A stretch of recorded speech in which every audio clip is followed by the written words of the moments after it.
Hello students, 12th class history lesson number 15 framing the constitution. Topic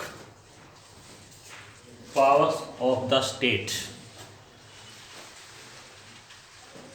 यहाँ हम क्या देख रहे हैं कि दिसंबर 1946 टू दिसंबर 49 के बीच में अपने कंट्री का कॉन्स्टिट्यूशन जो है उस पर कॉन्स्टिट्यूशन असेंबली जो ना डिबेट कर रही है, डिस्कस कर रही है। और संविधान सभा में क्या डिबेट चल रही है कि स्टेट गवर्नमेंट पावरफुल हो या स्टेट गवर्नमेंट, सेंटर और स्टेट में कौन सा पावरफुल होना चाहिए, यानी किसको कौन से राइट्स दें। कई लीडर मान रहे हैं कि सेंटर पावरफुल होना चाहिए, कई लीडर्स का कहना है कि स्टेट को ज़्यादा जो है ना पावर या सब्जेक्ट्स ज़्यादा देने चाहिए। पंडित जवाहरलाल नेहरू ने यहाँ पर कॉन्स्टिट्यूशन असेंबली के प्रेसिडेंट डॉक्टर राजेंद्र प्रसाद को लेटर लिखा है कि सर, अब इसमें कोई डाउट नहीं है कि इंडिया का डिवीज़न होगा। यानी ये बात कब की है? डिवीज़न से पहले की। तो इसलिए हमें एक बहुत ही पावरफुल जो है ना क्या चाहिए, सेंटर चाहिए, ताकि हम अपनी आवाज़ इंटरनेशनल लेवल पर बहुत अच्छे से उठा सकें। तो कॉन्स्टिट्यूशन के अकॉर्डिंग यहाँ पर 3 लिस्ट बनाई गई: union list, state list, concurrent list. Union list के सभी सब्जेक्ट सेंटर गवर्नमेंट को दिए गए, स्टेट लिस्ट के सभी सब्जेक्ट स्टेट गवर्नमेंट को दिए गए, और कंकरेंट लिस्ट के सब्जेक्ट पर स्टेट और गवर्नमेंट, सेंटर गवर्नमेंट दोनों ही जो है ना कानून बना सकती थी। दोनों के ही अंडर में कंकरेंट लिस्ट रही। मैं आपको एक और बात बता दूं, यहाँ पर रेजिड्यूरी लिस्ट भी है। रेजिड्यूरी में क्या है? वो सब्जेक्ट होंगे जो आने वाले टाइम पर होंगे, आज नहीं है। जैसे उस टाइम कंप्यूटर सिस्टम नहीं था, और तो उस टाइम के कॉन्स्टिट्यूशन असेंबली के मेंबर ने ये जाना कि कुछ ऐसे मसले, मामले, पावर जो आज नहीं है, बाद में आ जाएं सब्जेक्ट, तो वो किस में डाले जाएं। तो रेजिड्यूरी से रिलेट सभी सब्जेक्ट जो है वो सेंट्रल गवर्नमेंट के अंडर में रखे गए। तो इस तरह आपने ये भी ध्यान देना है कि उस टाइम 97 सब्जेक्ट सेंट्रल गवर्नमेंट को दिए गए, 66 सब्जेक्ट जो है वो पावर किसको दी गई? स्टेट गवर्नमेंट को, और 47 किसको दी गई? जो कंकरेंट लिस्ट में है वो दोनों, यानी स्टेट और सेंट्रल गवर्नमेंट इस पर अपनी कानून बना सकती थी। तो यहाँ पर क्या है, इसके साथ साथ ये बताया गया कि जितने भी मिनरल्स हैं और मेन इंडस्ट्री हैं उनके ऊपर स्पेशल सेंट्रल गवर्नमेंट का कंट्रोल होगा। और हम आर्टिकल 356 को देखते हैं तो उसमें भी ये कहा गया कि स्टेट गवर्नमेंट को जब एक गवर्नर सिफारिश करता है प्रेसिडेंट से, तो उस स्टेट गवर्नमेंट को गवर्नर की सिफारिश पर प्रेसिडेंट कभी भी डिसॉल्व कर सकता है। ये भी राइट्स 356 के अंडर में लिया गया था। बट मैं आपको बता दूं,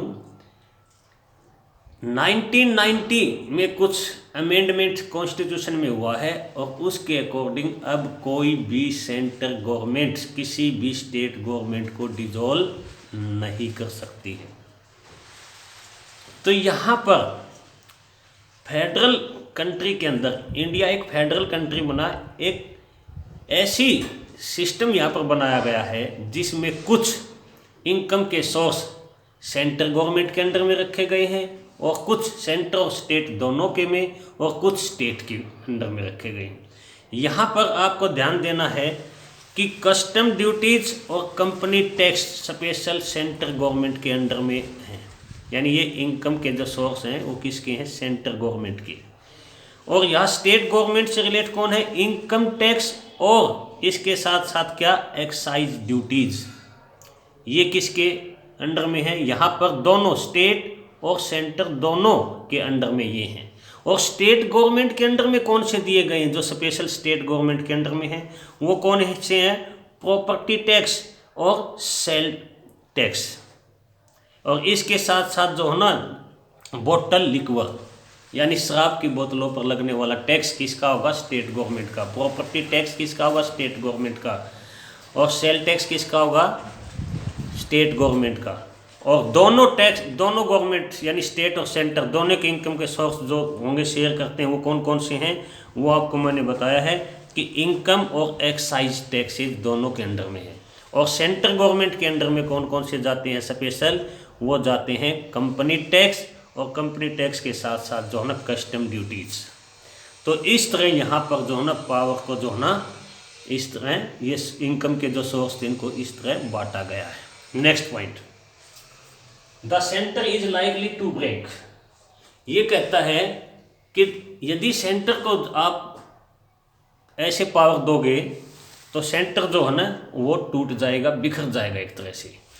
यहाँ पर सेंटर स्टेट गवर्नमेंट को पावरफुल बनाने के एक हिमायती है कौन, के संतनम, जो मद्रास से हैं, जो कॉन्स्टिट्यूशन असेंबली के एक मेंबर हैं।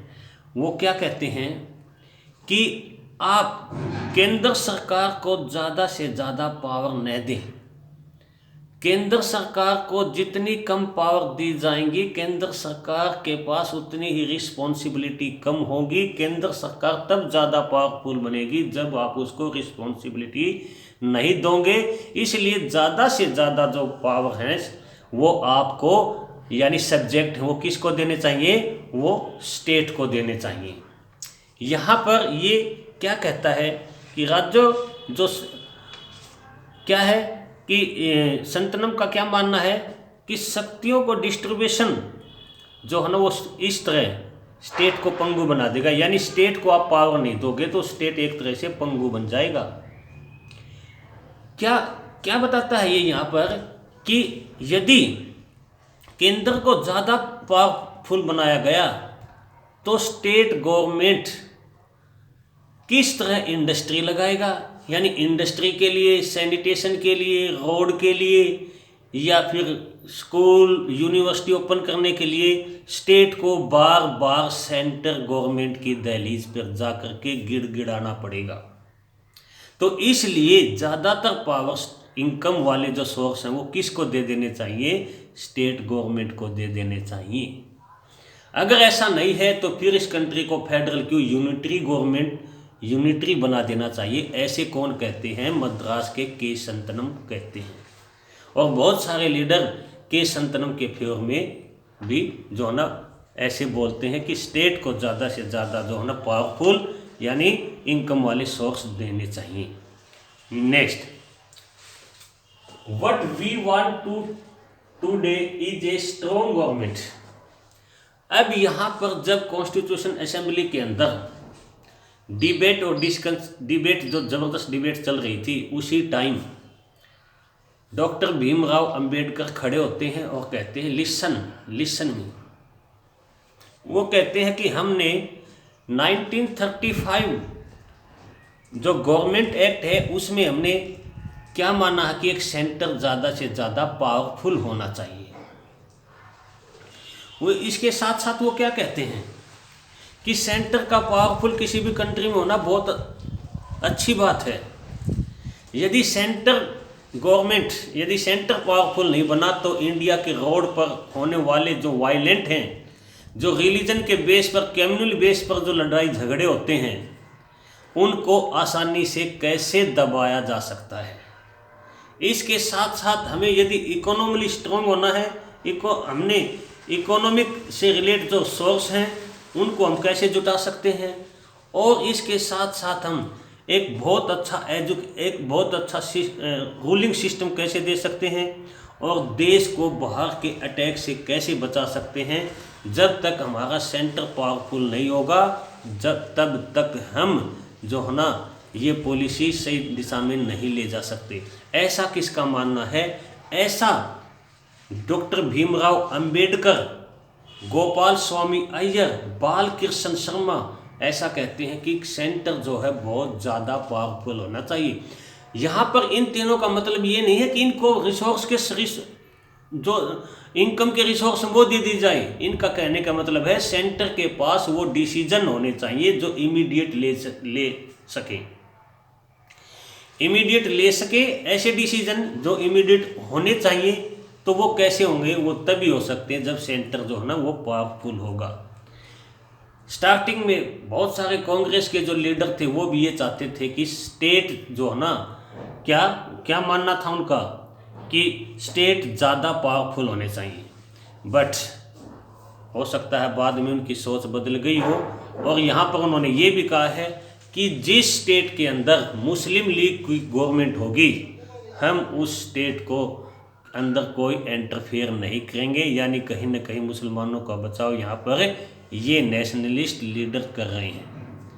तो इस तरह आज हमने जो 2 टॉपिक जो पढ़े हैं, टॉपिक कौन सा है? टॉपिक नंबर 4 चौथा, और टॉपिक कौन कौन से हैं? Power of the state, the centre is likely to break, कौन कहता है? के संतनम कहता है। उसके साथ साथ दूसरे लीडर भी मानते हैं। इसके साथ साथ ये क्या कहते हैं? स्टेट को ज़्यादा सोर्स मिलने चाहिए, पावर मिलनी चाहिए।